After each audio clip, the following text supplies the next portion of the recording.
It sounds like I'm underwater. Hello, people. I'm um I'm gonna be real with you all. I have a sandwich in front of me, and I've been working hard today, and I have not eaten. So if I take a bite, excuse me. It's not to be ghetto or unprofessional, but people eat on TV, radio, podcast. Just look at this as a cooking show. Um, don't come for me, mommy. Um, how y'all doing? I'm Nate, host of the Artist Exchange Radio Show, here live only on beexposedradio.com. Um, I'm the host, the only host, because all my co-hosts be wilding out and doing dumb shit. So it's just me. They do. They be. Oh, I'd have had some sensitive co-hosts that just. I guess they wanted me to make them rich and famous, and give them a platform. But I'm about that give and take life. I'm no longer emptying my treasure chest to support others. Let me put a little chapstick in this. Feel a little dry. How y'all doing out there? It's been a long week since we last talked. Um, our last show was pretty interesting. We had Miss. Was that the last show? Was that Friday? I don't remember. The time is. All these days are just going by, and I hate having to come to you all every week with the same message about customers. Oh, that almost hit me. I'm glad I wasn't bent over because that would have hit me. I call myself setting up the Like Jesus ain't lighting, say that.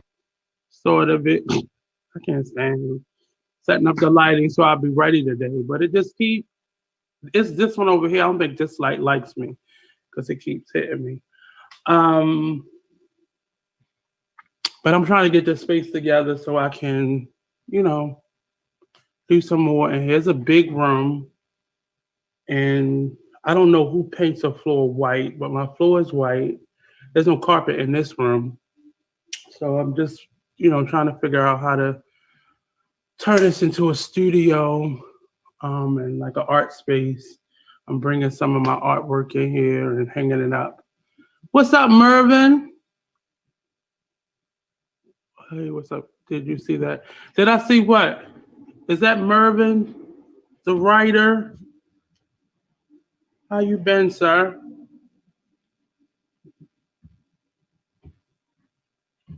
So I know this is horrible, but I'm trying to get it together today. I promise you guys. But okay, so let me start again. So hey, today, well, let me preface this by saying two things. I got two things to talk about up front. One, as a consumer, I am very understanding to as we're in a pandemic right now. We're in a really tight place with our um, delivery services and people calling out and quitting and getting sick and dying and such. I'm aware of all of that. Where I'm at with it is, never mind, you saw it. Okay.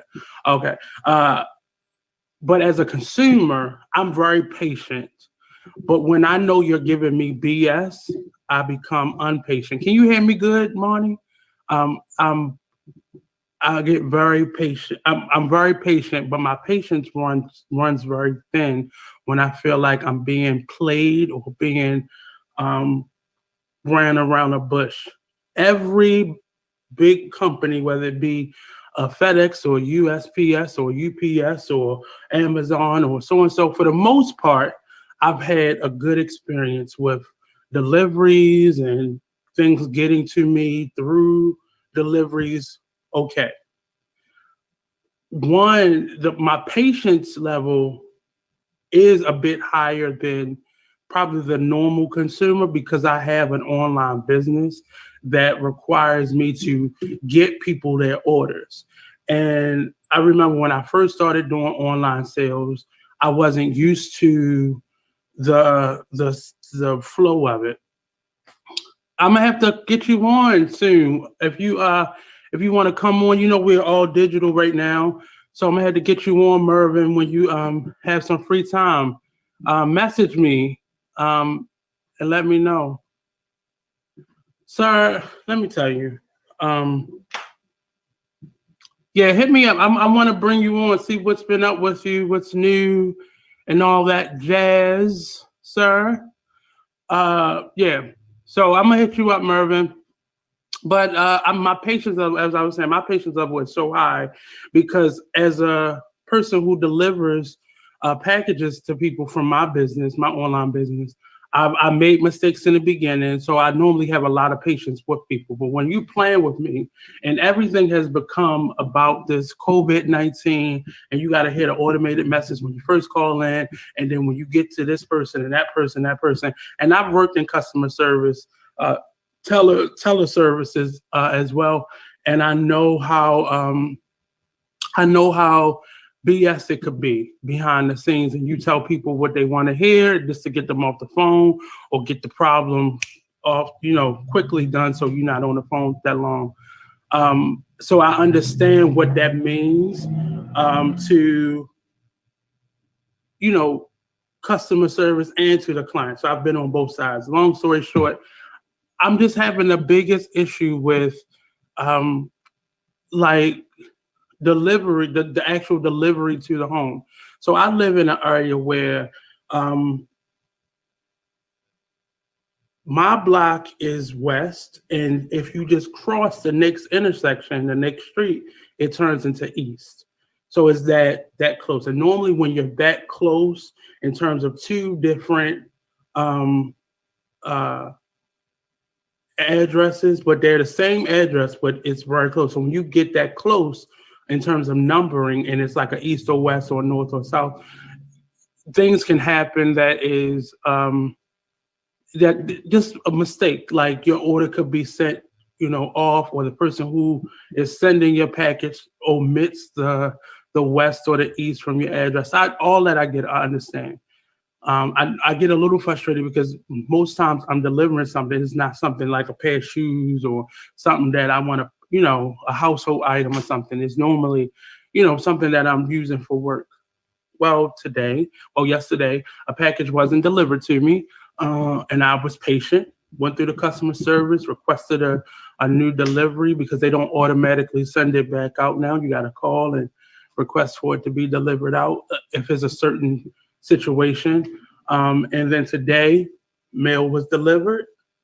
My item's still not there. I call in, give them the little code number they give you. They is not on record. So whoever had me on hold online yesterday didn't do what they were supposed to do. It was very frustrating. So when I popped off today, after being patient for about a half an hour, when they couldn't tell me where my package is, where I can get it, and I've paid my money not only to purchase this item, but to get it here in a certain amount of time. So that's extra money.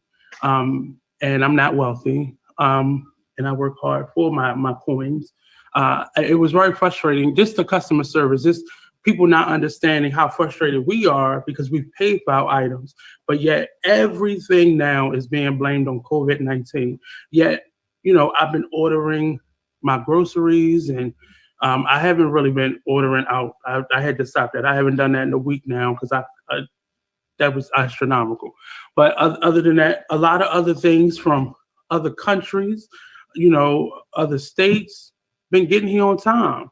And whenever it comes to either UPS, I haven't had much issues with FedEx, but UPS and USPS, they just, I don't understand it. Most of their customer service, they're not here, they're not local, so of course they don't. When you telling them the difference between an address or whatever, they're not really understanding. You can't really talk to somebody at a local post office unless you go into it. The way my local post office is to my zip code, is not really it's not uh, it's not like around the corner or something I can get to. Um, Hence why I never go there. I always go to the one downtown, further downtown. But anyway, I'm not gonna complain anymore. But I just want people to get better at your customer service. Now, on the flip side of that, um, as a business owner who sells jewelry, I had a complaint. My first complaint ever in life, even when I was making mistakes, I always made up for my mistakes, making something extra, you know, giving them a refund and still sending them their package. If it took too long, took me too long to mail something out or make something, or if I was waiting on something, of something that I needed to make it and that was late, I would treat them to something else or give them a discount or something free in the future. So I try to do everything I can. Well, this lady, she escalated a complaint. Now, mind you, what she ordered, I made it as she asked me to make it, exactly how she asked me to make it, and she wasn't satisfied with it. I guess, she didn't take into consideration how heavy they would be. So they were heavier than what she expected them to be. And I sold these same earrings to maybe 9 people in like the last 3 months, and had no issues, but she wanted it a little bit different than what I normally make in terms of the beads and the fabric and stuff like that. So I made it over again. And then out of the blue, I get a complaint saying that she didn't like it. It wasn't as she ordered it. Like just, she gave me 1 star out of 5, and really just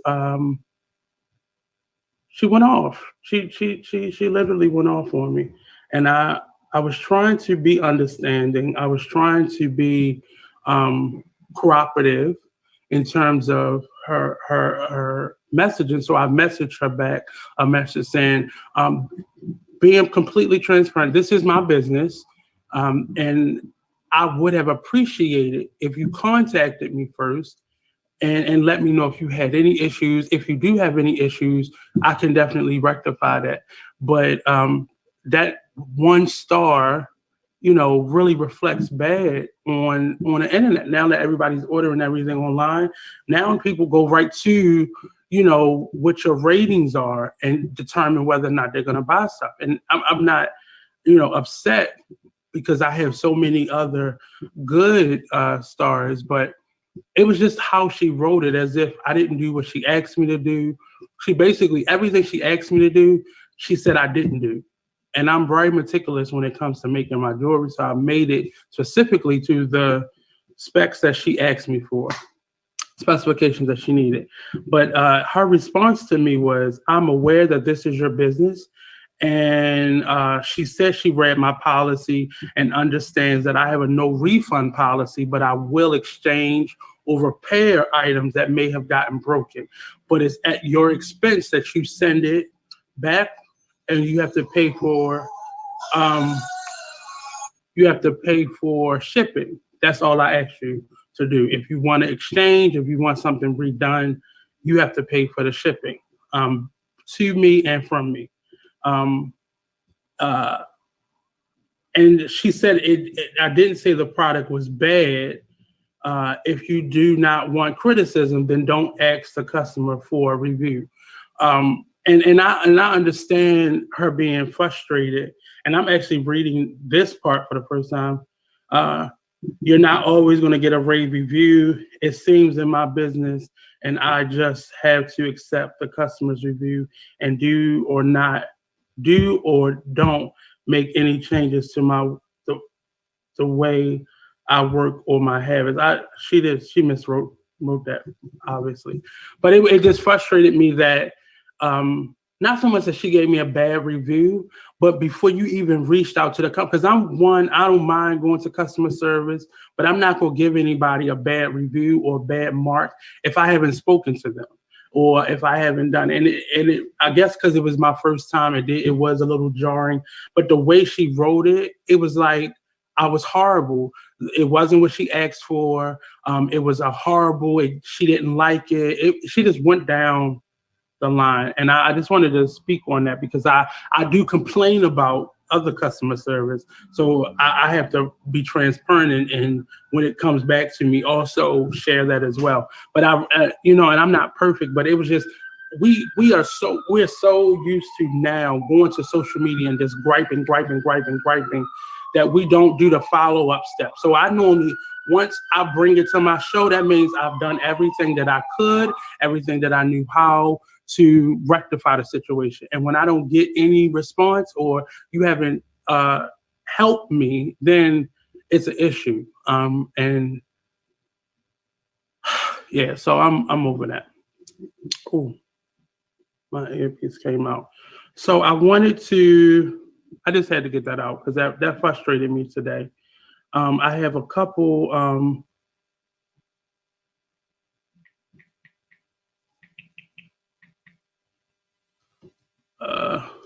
I had a couple things I wanted to do. Right now, I see a lot of people are losing a lot of sleep over this election morning.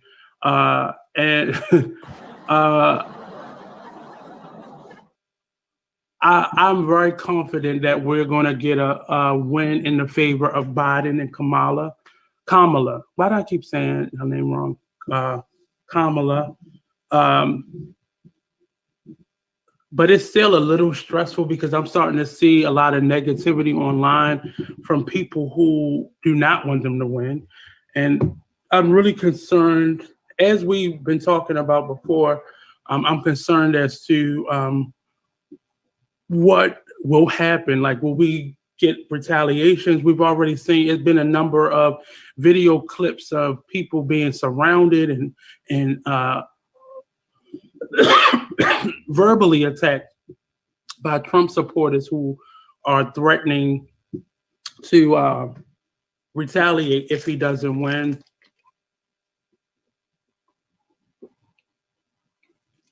I'm sorry about that. I don't try. I'm just concerned because many of us, we live in areas where there are a lot, like the area that I'm in. I didn't realize how many people in Baltimore were Trump supporters because I've been coming across a lot of people, not so much that I know personally, like friends, but people I work with. I've been just going through people pages, just checking, just scrolling through, and I'm noticing there are a lot more Trump supporters than we realize. And as you are keeping up to date with where the race is, I know we are a couple days beyond the election, but just don't drive yourself crazy. Check on it. A couple times throughout the day. Don't make it such a habit to go because it's going to stress you out more. On top of this pandemic already being stressful enough. So don't kill yourself trying to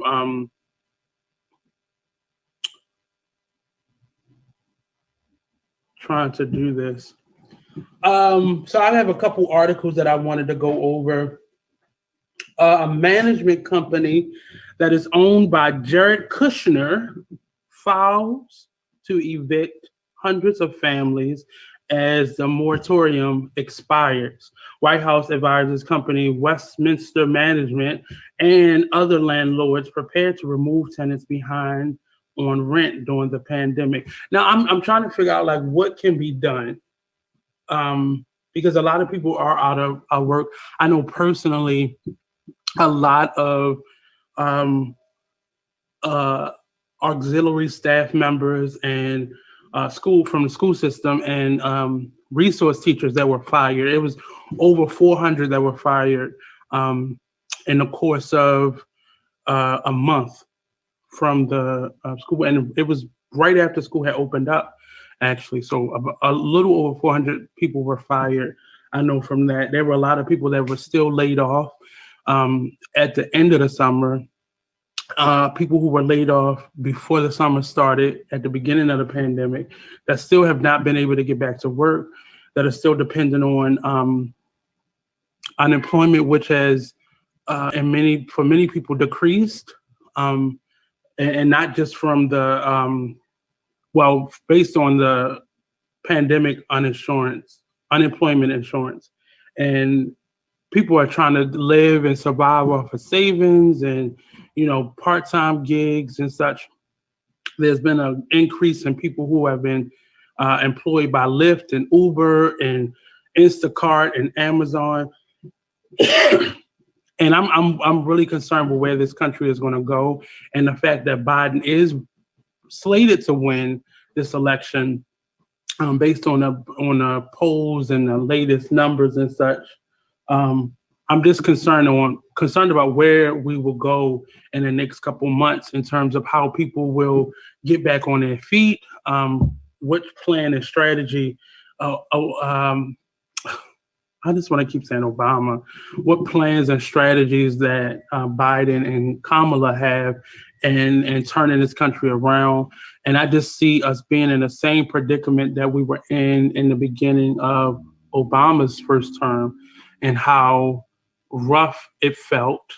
And I don't think we really felt it as much as we probably will feel it this time, because we were still able to work. We were still able to, live a normal day-to-day life and not be in the middle of a major world pandemic, global pandemic. So I'm just really concerned with where we are in terms of this, and having Trump's son-in-law being a landlord and watching him now start the process to evicting individuals. It really is sad. And I know on one side, pay your bills. On the other side, how am I going to pay my bills if unemployment is at an all-time high right now, and people are really struggling, and this pandemic is on the rise. Many people are saying that just the third phase that we're in right now. And it really feels, the unknown really feels scary to me right now. And I don't know how to emotionally prepare. And as an artist, I've been doing a lot of workshops and going to a lot of workshops rather. And the discussion is how do we as artists survive? And I normally, a lot of the conversations that I have on here are normally geared towards, entrepreneurs and community leaders and such. So I'm really just, I'm just weirded out right now. I'm weirded out. I'm trying to figure out how we move past this in a way, because hearing this, just reading this article, Westminster Management, an apartment company owned in part by White House senior advisor Jared Kushner, has submitted hundreds of eviction filings. Hundreds. That means it's not just a handful. So that means there is an issue. What can we do to support people? What can we do to help people? Not necessarily give them free rent, but what can we do to further help them? Hundreds of eviction filings in court against tenants with past due rent during the pandemic, according to the interview with more than a dozen tenants and a review of hundreds of the companies filing.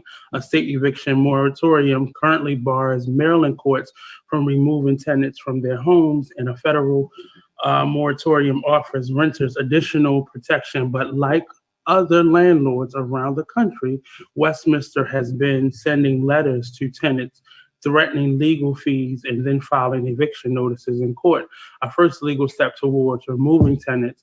Those notices are now piling up in local courthouses as part of a national backlog of tens of thousands of cases that experts warn could lead to a surge in displaced renters across the country. As eviction bans expire and courts resume processing cases, many of the Westminster tenants facing evictions live on low or middle incomes and modest apartments in the Baltimore area. According to tenants, some of them told the Washington Post they fell behind on rent after losing a job or wages because of the pandemic. And this is not anything that we don't know, but this is in our own backyard. So what will happen to all these people? Um, where will they go? A number of people. There are a big, huge population of people that aren't from Baltimore. So going with family and friends may not necessarily be an option, especially in the middle of a pandemic. Um, but what will happen? Like, what's the plan? And as a landlord, I understand your bottom line is more important to you. But where will these people go? And having having a position like advisor, a senior advisor in the White House, what can you do to help the issue on? You have all these experts at your disposal. What can you help those tenants and many tenants like them with? So I'm really just a little frustrated in the process and how this is going on. And I'll keep it updated because this article is very new within the last week. So I'm just very curious as to what we plan on doing. The next article, scientists think. I'm gonna come back to that one, but I wanted to put that out there because that's a real possibility. That's a real red flag right now in our communities. We already suffer from a lot of homelessness here in the Baltimore DMV area, and to have all these people now be evicted is not going to help those numbers go down. So the next article, scientists think about 40% of happiness is genetic, while the rest comes down to three main components. Happiness is only partially determined by your I hate those bikes. Happiness is only partially determined by your genes, and the rest comes down to lifestyle and other environmental factors that you cannot control. Three main components of happiness are satisfaction, feeling engaged in everyday activities, and feeling you have a purpose in life. I've been having a lot of conversations with friends and co-workers and such, and because a lot of us are working from home and a lot of us are out of work, people are feeling a strain in life. And I've spoken a couple of times, and very recently actually, just about feeling just a little dark. And I have creative outlets that kind of help me to balance that out and kind of get through that. But often, many people don't, especially if you used to working 9 to 5, coming home and going to sleep and starting it all over again. A lot of people are having a lot of trouble with just being okay through this.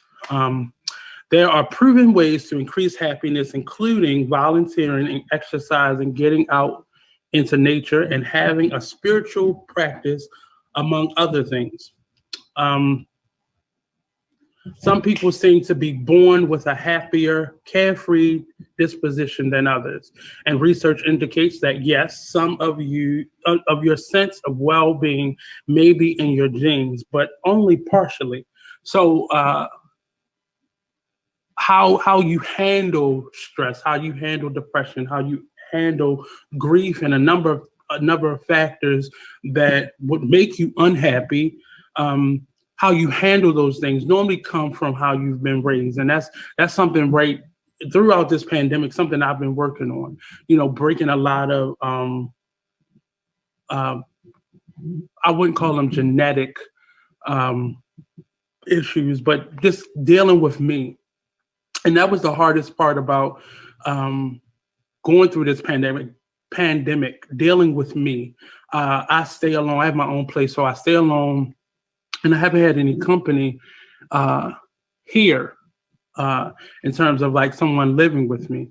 And it was the hardest part was dealing with me on a day-to-day basis. I was used to getting up early and going to the school I teach at. And from there, I would either go to the station or to another job I'm working at. And from there, I'll be in rehearsal or doing an event or at a program or something, and normally not getting home until late at night. And that was my everyday life. And Sundays were the only day that I normally had to like just fall back and prepare for the next week and rest up for the week ahead. And this has been like this a rotation. Like often some days you don't even know what day it is. So you just end up in a cycle and you're going and going and going and going, and there's no real the rhythm that you used to have is over. And that's something that I've had to deal with. This article, it lets us know that a lot of what we go through is genetic, or I think, and that's a very generic term now because we know a lot of things aren't necessarily hereditary, meaning through our DNA or our blood system, but it's how we were raised, it's the system. So I'm translating genetics and genes and the verbiage that's in this article to mean just how you were raised, the patterns that you took on from childhood to adult. Your genes make up an estimated 40% of your ability to be happy, says psychiatrist Susan Zinn of Susan Zinn Therapy in Santa Monica, California.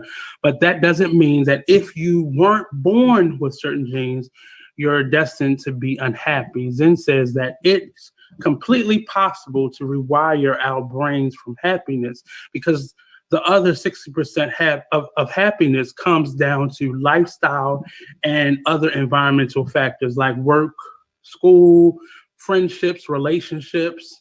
Learn more about how your genetic makeup contributes to your life satisfaction and how you can increase feeling of happiness and well-being, regardless of what your genetic sequence might say about you. Types of happiness. Happiness is typically determined by three main components, as I said before. The first one being life satisfaction. This is usually linked to positive emotions based on past, present, and projected future experiences. Specifically, your past can influence future life satisfaction about how you frame in the future in your mind. Oh, wait a minute, let me say that again. Your past can influence future life satisfaction about how you frame the future in your mind. For instance, if you suffered from trauma in your past, then you may think your future will not be satisfying because of your envisioned worst case scenarios. Next is feeling engaged with what you're doing every day, be it at work, at school, in relationships, or in your leisure time. It's important to feel invested in the people you spend time with, your career, or your hobbies. And I get to speak to a lot of artists, and often artists are really torn between a regular 9 to 5 that pays the bills and allows them the financial backing and a foundation to be able to do the things creatively that they feel destined to do. And then you have the other artists that are totally invested in the artistic side of what they do, and they found a rhythm and they found a flow. And often unhappiness can lie on either of those sides, depending on the person. But a lot of artists like myself, we are struggling between the two sides, finding work that is financially giving to us and still being able to sustain ourselves as full-time or artists in general. But you have to find that connection in what you're doing and be engaged in it. So I often tell artists, don't pick a job simply because it pays the bills. Find something that will have you in or about around what you love to do. For me, that was teaching. So instead of me dropping art and just going and being a full-time, first grade teacher or middle school teacher, I found a job where I was able to teach what it is that I love to do: theater, public speaking, music, and then I get to infuse, life skills and all those things into that. But I'm doing something that keeps me fulfilled. So I'm constantly having to study my passion in order to be able to teach it to someone else. So I'm staying connected, even in the moments where I may not be on stage. But that meant that I had to take a step back from being an artist full time and maybe create a schedule. So this year, because of the pandemic, I was scheduled to do 3 shows, but I only got to do 2 of them. So that means I had to just rework how I was able to perform. And due to the pandemic, I got to do things virtually, and more than I had actually planned for this year. But just making sure you're staying engaged with what you're doing. The next one is having meaning and purpose in your life. This may be described as feeling that what you do in life is important, that you have goals or aspirations, or perhaps what you do helps others. Um, and that's more so finding the fulfillment in what you're doing. Even if it's your passion can often get boring, it can get dull, it can get mundane, it can become a job, like a regular 9 to 5 job could be. And we have to find ways to make sure what we're doing is still fulfilling to us. Just because you become rich and famous doesn't mean that you're personally fulfilled. So you have to find fulfillment even in what you love to do. So always making sure you're giving back, always making sure you are absolutely happy in what you're doing, because you may be doing what you love, but it may not be the people you love. It may not be the environment that you love. It may not be, you know, for me as an actor, I will only do plays that speak to my culture, my experiences, and my needs as an artist. I won't do a play for the sake of doing a play. I won't work creatively for the sake of just a paycheck. I've done that before, and it's normally not as fulfilling. The next one is there a happiness gene? Research indicates that we can inherit many traits, and that when you hear genetically predisposed, what's in your gene or what's in your bloodline, normally the verbiage is off, and it's normally something you have inherited. Meaning, if your parents did not adopt a healthier eating habit, chances are you're not going to adopt a healthier eating habit until you have to. If your parents didn't drive, you probably won't drive either. And it's normally little things that may not seem important, but you may inherit traits, attitudes, dispositions. A big one is drug and alcohol. If you grew up in an environment where drugs and alcohol was, freely flowing, you may be more predisposed to being a drug addict or alcoholic. So by that, let me start from the top. Research indicates that we can inherit many traits, including optimism, self-esteem, and happiness. Just like we can inherit depression, sadness, low self-esteem, and pessimism. So by that logic, yes, there are genes that may leave you predisposed to a happier disposition, and vice versa.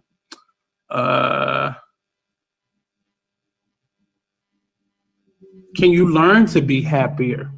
Despite your genetic makeup, there are ways you can learn to be a happier individual, even in difficult times. Other traits, such as resilience, can be cultivated over time. And that one, in terms of can you be happy, my motto in life now is to choose your joy. It's very easy for us to go the opposite way. We're in the middle of a pandemic. Many of us, like myself, we live alone. I'm having to supplement what I normally do as a full-time artist across the board with things at home now. And I'm not used to being at home a lot. I'm not used to being by myself a lot. So learning how to still navigate and make the choice, because ultimately, even if it's a very difficult, heavy choice, it's still a choice, nevertheless, to be happy. There are plenty of things that you can do. And most times it starts with just a daily choice. Sometimes it's from hour to hour, minute to minute, second to second, but ultimately, day to day, you have to choose uh, to be happy. And affirmations help with that on a daily basis to keep you motivated. And what we talked about last was making sure your environment, the people around you, you have enjoyment, you're engaging, and you're making sure there's purpose in everything that you're doing. You have a choice. It's no different than deciding what to wear or what food to order. When it comes to your happiness, there's a lot we can do about it. One way to achieve a happier state is to let go of a quest for perfectionism. Uh, that focus only that focus is only on the end goal of success. Linking happiness with perfectionism and success is common in American culture, but it leads you to concentrate on the summit of what you want achieve what you want to achieve rather than the journey of what happens along the way. Um, One of my biggest struggles have been um, and being in a moment, enjoying the moment, and finding peace within the journey. We often know what we want, and often what we want is a goal. It's not an end result. The end result is I want to be blah blah blah blah blah blah. I want to be the best. Da, da, da, da, da, da. And those are all goals. So we focus our attention on the finish line and goals versus paying attention to the journey, because often our success we find that in the journey. At the finish line, you're either successful or you're not, but the journey determines your success. The journey determines your happiness overall. Uh, it says three things that you can do. Here are some of the other particular ways to choose happiness. Volunteering, doing something for others takes the focus off of yourself and can make you feel good, according to this research that Ms. Zen has done. Even if you can't make a regular commitment to volunteering, think of small things you can do to help others, such as picking up groceries for someone not able to get them on their own. And that one of the reasons that I brought Miss Christina Flowers on is because giving was a big part of my childhood. Many of my family members were givers. In terms of my schooling, because of the type of school I went to, we had to do our volunteer hours once a week, like the whole school. And we often went to nursing homes and homeless shelters, or we did some civic work, meaning like cleaning up a park or something like that. So until I was probably like 17, 18, that was a part of my education. You had to do something once a week. The two schools that I went to, you had to do something. So as an adult, I've adapted that, but it wasn't as routine as it had been, as structured as it had been, and sometimes I did way too much. Sometimes I didn't do enough in my mind. But volunteerism, giving back, and you can pick things within your passion to do things and on your level, whether it be, helping somebody with, running lines, or, babysitting a niece or nephew or family friend, or something on your terms. And helping others has always made me feel great. And that's probably why I've overindulged in it. And many times, it says another thing is exercise. Physical activity isn't just helpful for your body; it's also great for your mind. Movement helps you to release the feel-good chemical dopamine.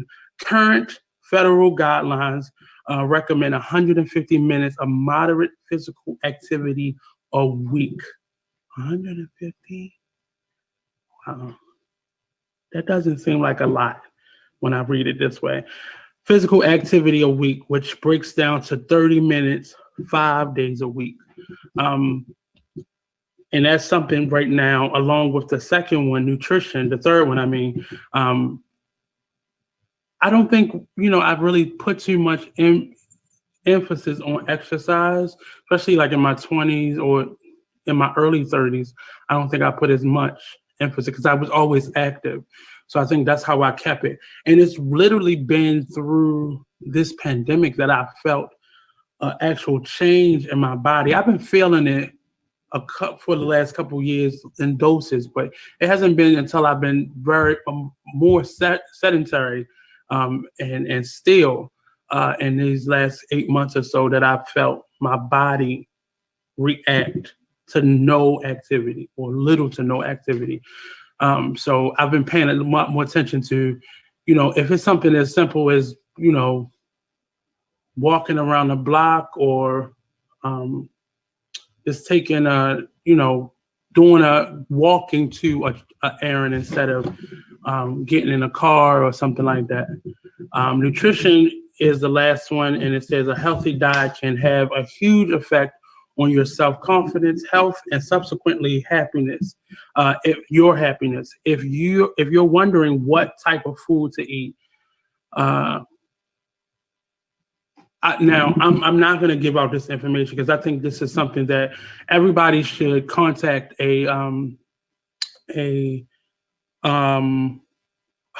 why is the name out of my nutritionist? And even if you have no insurance, there are clinics that offer nutrition as one of their services. So you don't necessarily have to have insurance to have a nutritionist, but it helps. But you can go to a clinic and get a provider that way and see a nutritionist, because based on your body or your needs, your meal, your nutrition is more helpful. For me, I stopped eating a lot of processed food, so no canned goods. I've had to recently make sure sugar was not an additive in many of the things that I eat. So I've been drinking more water, and I started drinking the Gatorades, but I drink the Gatorades that are sugar free, and or the energy drinks, which aren't really the best, but it's better than drinking a soda or a juice. But I've just tried to find ways to acclimate new things into my diet that aren't necessarily making me feel like I'm losing out. So it becomes the way I eat and not necessarily what I can't eat. So these things. And the next one is getting out in nature, just walking more. I'm not a forest person, so walking around my neighborhood helps me a lot. Show gratitude and practice kindness. And in a world where we're living in today, that may be harder done than said. And these things equal up to a better happiness. And I specifically picked this article. I read it a minute ago, but I picked this article because it's been difficult trying to maintain a balance and a purpose in this, because it feels like there's no end in sight. And this election, I think, is driving many of us crazy because we thought Tuesday would be the day, and now then Wednesday came, and then Thursday came, and now we're at Friday, and they're still counting. I practice being quiet more and being still more and finding moments to relax. And often it's helpful if you not just watching TV, but you are physically doing something with your hands. So if you are a crafter, if you like to make things, go back to making things. If you're big on home improvement, find some, either in your home or family member's home, your mom, your dad's home, that you can help repair something or fix something up. Or like I'm working on this room. I don't want to do too much to it, but I have certain things that I want to change and, make this room more my studio, where I do my art, where I do my radio show, and make it more conducive and comfortable. My home wasn't lived in. It was simply a place for me to come and sleep and shower and, get ready for work and all those things. It wasn't something that I thought that I would have to live in. So, the last 8 years or so, I've been running with it. So that was one of the things that I had to do for this pandemic. I had to make, it as livable as possible. And it wasn't like it was just a dump, but it wasn't, I didn't live here. I lived either I was at the station or my other office or at my other job or at the school or at a rehearsal hall, at a theater. I was always somewhere else. So making your environment is very conducive, making your environment home and making your home an environment that you can be comfortable in, and making sure the environments outside of your home are as comfortable, even if they aren't yours. So that for me, normally if I'm not comfortable somewhere, I don't stay there long. But so this article was very, very important to me, and it really has helped me to kind of balance and find a better balance in the dark places that I found myself in throughout this pandemic. And I'm not normally that person. I've had depression as a younger person, but as in my adulthood, I haven't been faced with it like I've been faced with it in the last 8 months. So that article came right on time because I was finding myself in a really awkward place. And I didn't know how to necessarily get out of that space or that place that I had put myself in. So I say to a lot of you, and speaking to myself, just find your joy, find your happiness, and let's not do things simply for dollars and cents or for power. And I think this election is teaching us, when people are doing things for the wrong reasons, how it affects more than just you. I'm really satisfied and I'm really happy with where I'm at right now. And I love this journey that I've been on, and I've never had this much time to be with me and to deal with things that I don't normally get to deal with. And I'm working on a number of projects that are forcing me to look at me first and gauge the quality of the outcome on how I'm feeling. But yeah, so this is this article really helpful. I'll share it to my page as well. There were a couple other stories that I wanted to get to as well, but there's one. This deals with rapper Future. His 17-year-old son, Jacoby Wilburn, suggests his father is a deadbeat dad after sharing posts from Dwight Howard's son. He then wrote a post on social media talking about how his dad is. And Future has a horrible reputation. We've seen through his relationship with Sierra and their son that they have together and how he does. And this became, this article stood out to me only because it was the second. So Dwight Howard's son, his mom is going through some things with his dad, and I think it's kind of putting some of the pressure on the son to kind of choose and make a decision.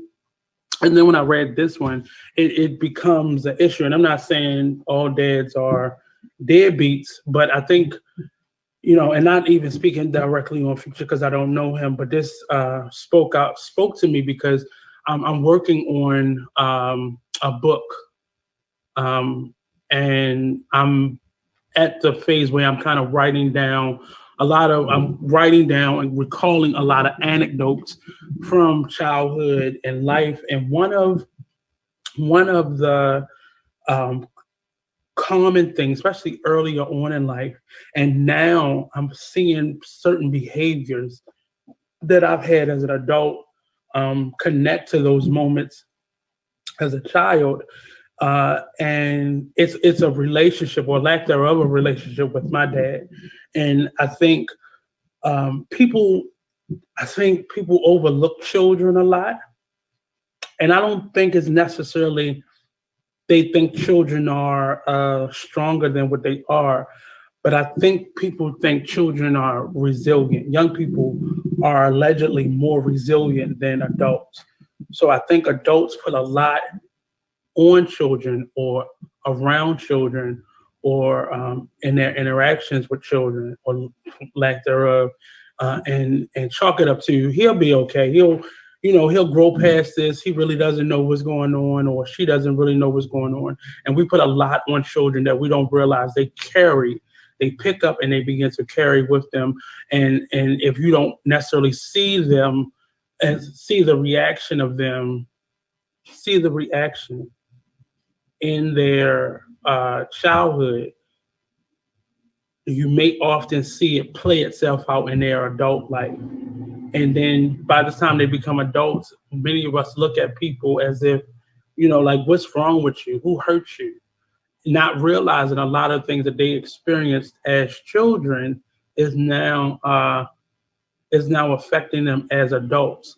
And what is even more interesting is, specifically for young men, we often throw men away. We often write men off. We often disregard the trauma and the bad energy that a male has, because and I really don't know why, but I'll say in life I've seen more men be thrown away or be cast off, or almost as if they are disposable because they aren't all put together. And often it's hard to really pinpoint it because I see so many different examples of it. But I think we need to start talking to our children more. I think we need to start letting children be children. Children aren't built-in babysitters. Children aren't therapists for you to tell your problems to. Children aren't, and I say that because children still need to be exposed to real life scenarios, from adults. Like, the lights don't mysteriously and magically come on. That takes somebody having to go to work and pay a bill. Food don't necessarily appear in the refrigerator. That takes work and somebody buying that food and bringing it home, whomever it may be. And even down to financial, we're learning now that children need to see you pay bills. They need to see how you pay bills. They need to see what you do when you can't pay a bill. Children need to see those things because as adults, we're going to ultimately have to go through those things. And many of us, I know, me included, bill paying was something that I had to learn as a very young adult. Luckily, I had some guidance in it, but it wasn't direct. It was just me paying attention to other people do things and then me picking that up. But I'm learning now that even in relationship, I don't think your child needs to know what you're doing in your bedroom. At some point, they need to know what happens in the bedroom, but they may not need to know the details of your bedroom. But we have to begin to teach our children because we're learning bad habits in life. And a person like Future, he got that behavior from somebody. That behavior didn't just come to him because he has money. It probably worsened it because he has money. But I don't think that that behavior stemmed from him being wealthy or lyrically talented. So I'm wondering what can be done on a larger scale or the micro scale to help a lot of young Black men, and that's the population that I speak up to or speak for when I speak on subjects like this, because I haven't been anybody else's race. So I'm really curious as to what can be done, if anything can be done, to rebuild some of these relationships, because I'm noticing it's been a trend for years, and it's been, not first, but recently we've seen Lauryn Hill and I forgot she had a child with. that daughter spoke out, and various, and I guess we hear about the celebrities more so than the everyday people, but we see children, even in the best of situations, like those people are well off, so they have the money to be able to make anything happen for their child, but still, you know, their child suffered from other things that did not happen uh, in the relationships with their parents or in the raising period that they had with their parents.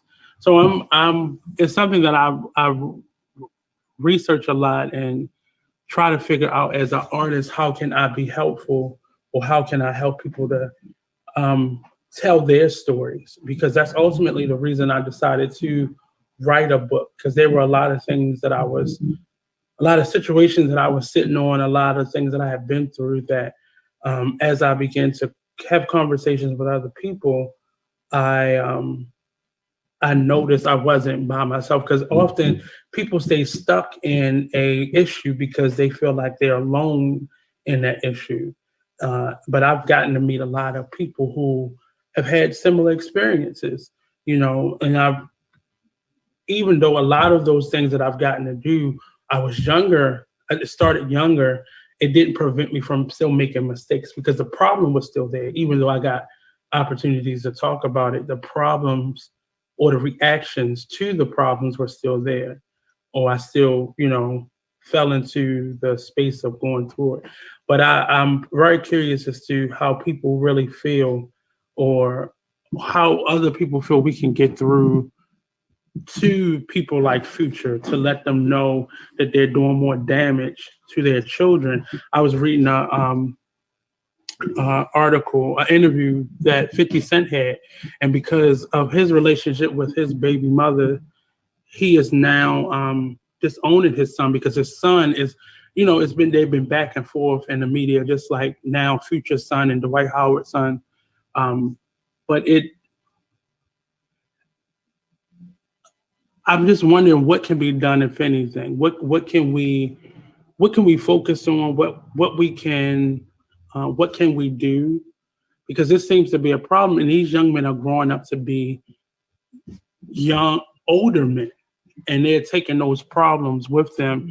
And it just dawns on me, like I still see um, parents, more so mothers, still doing some of the same things that I've seen happen to other young men and other individuals in this um, in life, and they're still making some of the same mistakes as have been made before. And it's just I don't think people understand the nurturing that is required for a young Black man. And he needs the same balance in love and nurturing that a young lady would need. And I hear a lot of young women say, they've been, the structure of their upbringing wasn't the best either. And it shows in how people then carry their lot, carry on with their life. So I don't know. I just want to know, at what point will, especially these dads, realize the damage that they're passing on and they're showcasing in their various relationships, but specifically if they have children, and um, how they how they're raising their children or not. So I hope that these fathers at some point get it. But I know getting it is easier said than done. And I'm not a parent, so I don't know what that looks like or what that feels like. But I just know selfishness is a disease. Um, yeah. So speaking of selfishness, I guess this is our last story. Lawsuit from white women-owned cannabis company argues Black and indigenous cannabis entrepreneurs not more disadvantaged. I guess they're saying they're not more disadvantaged than they are. A cannabis company has filed a lawsuit against the Maryland Medical Cannabis Commission, the MMCC, and a number of minority-owned cannabis companies, arguing that the process for scoring minority businesses is unfair to white women. Hippocratic Growth, who applied for grower and processor license and were ranked 21st as a grower and 50th as a processor, did not receive any of the pre-approved licenses awarded earlier this month. Hippocratic Growth lists its and Hippocratic Growth is the name of the company.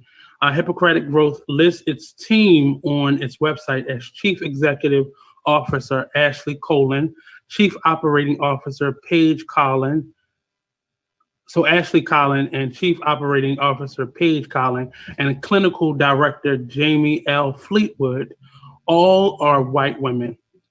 Additionally, on the team is Counsel Stephen Meehan, who filed the lawsuit, a white man. Along with the MMCC, the lawsuit names all of the recently announced pre-approved growers and processors: AHI Group, Banquet Labs, Caesar Naturals, Element MD, Greener Good, Herbal Culture Cultivation, Herbal Culture Manufacturing, Mary Leaves, so on and so forth. All were organic remedies, Raleigh, Maryland, on the Hippocratic Growth website. It says they are committed to equal treatment and the inclusion of all in this industry, adding, "We are happy to join alongside everyone who is fighting for fairness and social change." The lawsuit stresses that the language of the MMCC's medical cannabis disparity study is that it would evaluate a study of the medical cannabis industry and market to determine whether there is a compelling interest to implement remedial measures, including applications of the Minority Business Entrepreneur Program, or a similar program to assist minorities and women in the medical cannabis and assist minorities and women in the medical cannabis industry. The lawsuit puts the phrase "to assist minorities and women in the medical cannabis industry" in bold. The lawsuit also challenges what former MMCC Executive Director Joy Strand claimed, that Maryland's medical cannabis industry lacked adequate representation of minority and women business owners, with African American and American Indians, Native Americans found to be significantly more disadvantaged as compared with other minority groups and women. Strands claim that Black and Indigenous cannabis companies owners are significantly more disadvantaged is insofar as the disparity studies revealed entirely baseless. According to the lawsuit, in short, the lawsuit is arguing that white women are not any less disadvantaged than Black and Indigenous people when it comes to the cannabis industry, and as it results, how businesses were scored is all wrong. I guess. Well, I knew this was going to come. Well, this was the issue before, and it was something that was brought up as an issue as marijuana was being, medical marijuana was being made legal in states like Maryland and around the United States. It was saying that it would be harder for minorities to obtain licenses and certifications in order to become growers and processors and distributors of medical marijuana. And this article basically is just a lawsuit to defend that argument, but now it's actually being proven that there was a push to help minorities and women-owned companies to become legitimate, but it's still saying that it's still a big gap a big gap in the a big gap in how people are being licensed. These, you know what? These sound effects are giving me too much. So, as we know, minority businesses suffer the most in cities like this, in states like this, where it's still on. It's crazy that even in 2020, we're still facing um, a lot of inequalities and a lot of this unfair treatment when it comes to minority businesses and minorities in general. It's just crazy across the board. That article just stuck out to me because I remember that being the argument for how um, we were going to be treated anyway. So it's just crazy that we're still in a space where. Hello, hello, Monty. But anyway, it's just weird that we're still in a space where minority businesses are still underfoot and underserved, even in the business world. But hopefully, this new administration will help rectify many of those things. And I don't think anybody want what do they call it? A, what is it? I'm thinking I'm about to say it wrong. Um, we don't want. Well, I think we need a boost, but people don't want to just be. Like for me, I don't want you to make room for me. I want you to create laws and policies that give me a fair chance. Affirmative action, that's the word that was coming to my mind. Nobody wants to be made room for because that means I don't necessarily deserve to be here. But I know for me, and this pandemic has really helped me to get out of so many things that I was involved in and kind of build up my own processes and my own business and my own way of doing things. So I'm not so reliant on um, uh, others and other people's businesses. But we got to figure out a way to make this a fair game. Like everybody, it's room for everybody to grow. And I know competition is deadly sometimes because people get too caught up in the competition of it all. But I think there's room for everybody to achieve and to get out of success what they want without having to push somebody else down. So I'm really glad that Trump is losing and we don't have to go to another 4 years of him because I think he opened up a space in this country. He didn't create it, but he helped shine light on it and boost up individuals who are very greedy. And we see a lot of the black men and individuals in general that voted for him.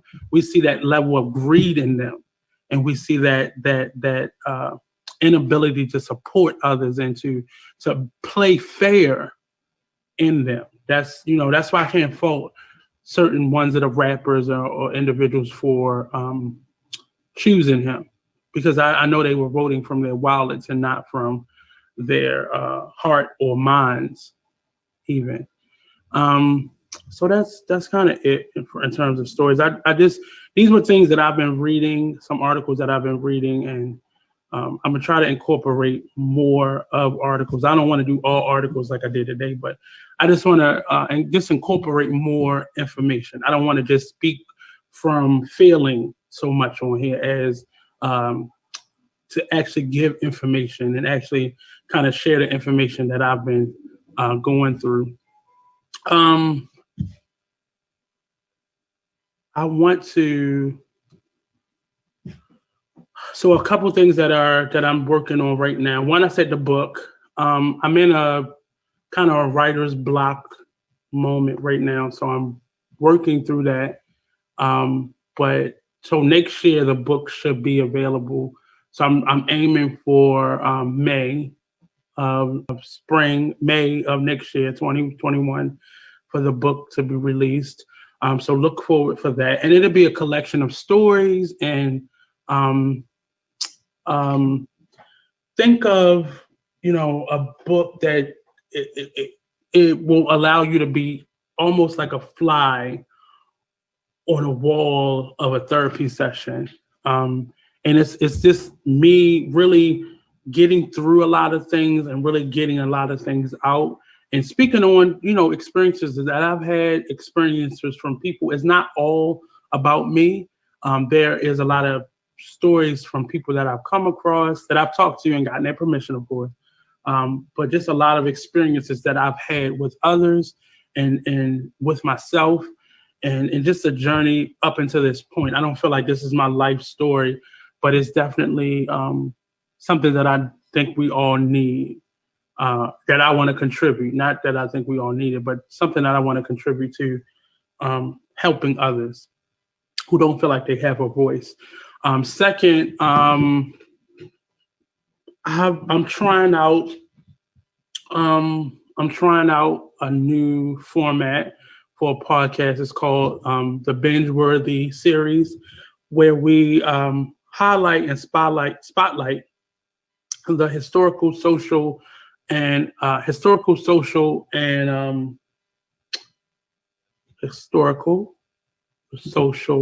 and the cultural connection between film and TV within the Black media entertainment world. And myself and G. Oliver, we talk a lot about these principles and these ideals in life as it pertains to the stuff that we're watching. TV and film and movies have become a huge part of our culture. And we are finally, as Black people, people of color, getting to see reflections on the big screen, or the streaming networks, on TV, film, that reflect our stories. And it's something I'm loving, how everybody is being represented, and there's a platform for everybody to be represented. And I'm hoping that pendulum effect doesn't swing back and clear out all of our voices, or the majority of the voices again. So that podcast, new episodes are developed, or are put out every Tuesday. The first episode is up and on. You can go to YouTube page, the Artist Exchange YouTube page, and you can go to Binge Worthy Podcast on Facebook to see the first episode. The second episode will be out this Tuesday, and every Tuesday after that we'll post a new episode. They're pre-recorded, but you can definitely comment and talk, and because the conversation is between me and G. Oliver, and we are just exploring just film and TV, things that you know about. Maybe you'll be introduced to some new shows, and it's just something I want to try, a different format than just this. Sometimes you just want something different, something more, and I'm jumping out there. I've given people that advice my whole life to do what you do and jump out there and da da da da. And I'm really excited that this. So the first episode was, we got a lot of good feedback on it, and hopefully I'll get George on here. I was supposed to have him on here this week, but I'll have him on soon so we can talk more about it. You can learn more about it. And the Artist Exchange is definitely growing. I've been talking to a couple people. I actually just did 2 different magazine articles that will be out soon. Actually 3. One doesn't come out until December. One will be out in November, and I have to get the information on the third one. So you'll see more information on the Artist Exchange out there. It was a great interview. The 2 interviews, the first 2 were really great. I've done one half of one interview, so I have to do the other half, which is an audio interview. So I'm excited about a lot of things that we have. If you didn't know, I design jewelry. So you can go to the website at vashtabluejewelry.com, and you can get more information on the latest pieces. That new pieces are added every week, so you can definitely go on there. I do custom work, wedding parties. I do jewelry design parties. I'm trying to put together a Zoom jewelry making party, and I'm working on how that will look in terms of supplies and all that. So stay tuned for that. What else? If you're looking for a platform to start your show, to build a new show, to revamp a show, come on over to Be Exposed Radio. You can email us at info@beexposedradio.com. And in the subject line, just say I want a show, and myself and Money will get back to you at our earliest convenience. Oh yeah, and I am sitting in on a morning show out of Atlanta. We Are You Radio. I'm sitting in on that, just trying something new. Like I said, just trying to be everything, everything that I can be whilst I have this time to do those things. And that comes on Monday through Friday. It's kind of early at 6 a.m. So while you're getting ready for work, while you're, up with the kids, check it out. 6 a.m. to 10 p.m. is mostly music. So if you need that upbeat, vibe, and then we do stories and stuff throughout as well. So definitely look into that. We Are You Radio. You can find it on Instagram, Facebook, YouTube, all that, or weareyouradio.com. But Be Exposed is home. So definitely hit us up every Monday and Friday here on the Artist Exchange Radio Show.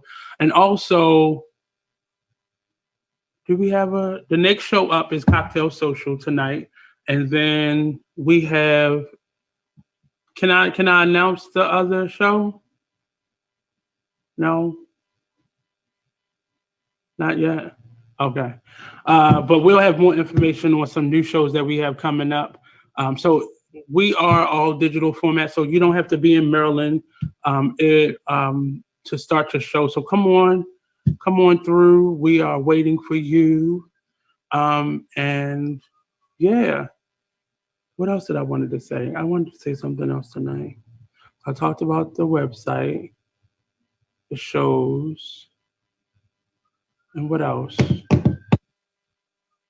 It was something else I wanted to say. It'll come to mind. I'll probably post it if I don't think about it in the next couple minutes. But take care of yourself. Self-care is very important. Hopefully, Monty will get on at some point and talk about his new fitness journey.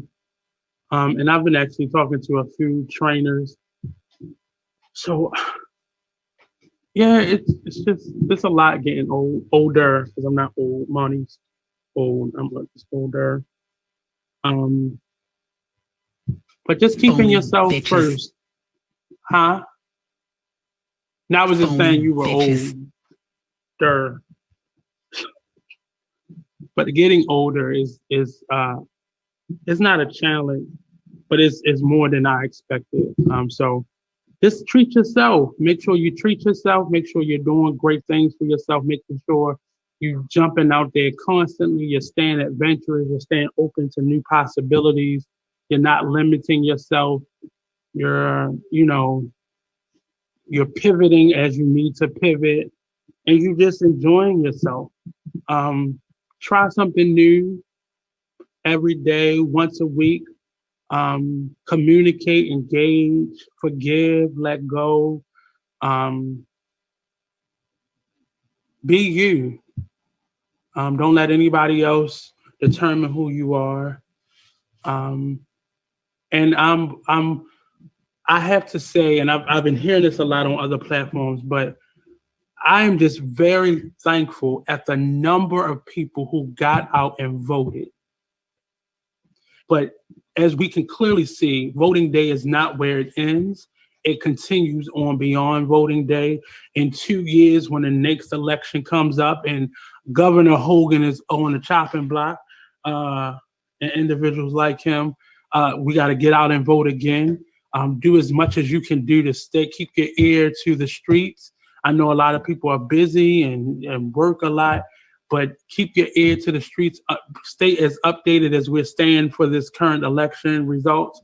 Don't lose the momentum. It will be tiresome at times. Take breaks when you need it, but stay on top of it.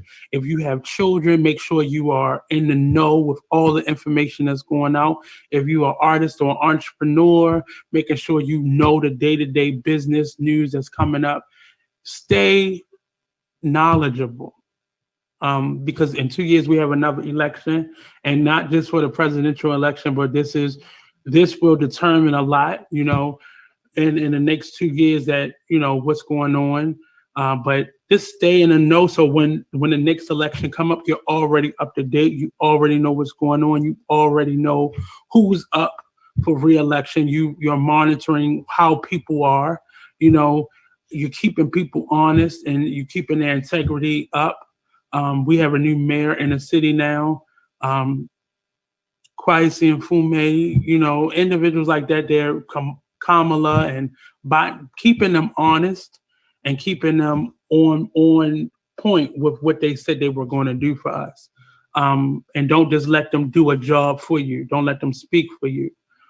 We've had 4 years of that, and we don't need to be back here. I don't want us to start rallying up couple weeks before the next election, but let's just stay active.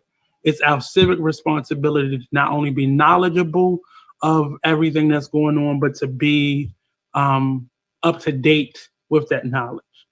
So I'm very impressed at the record-breaking numbers of people who got out and voted in this election. No matter how you voted, I would have preferred you voted blue, but I'm very impressed with the number of people who got out and voted, and I'm very impressed with the number of people who I now see who are actively engaged in voting.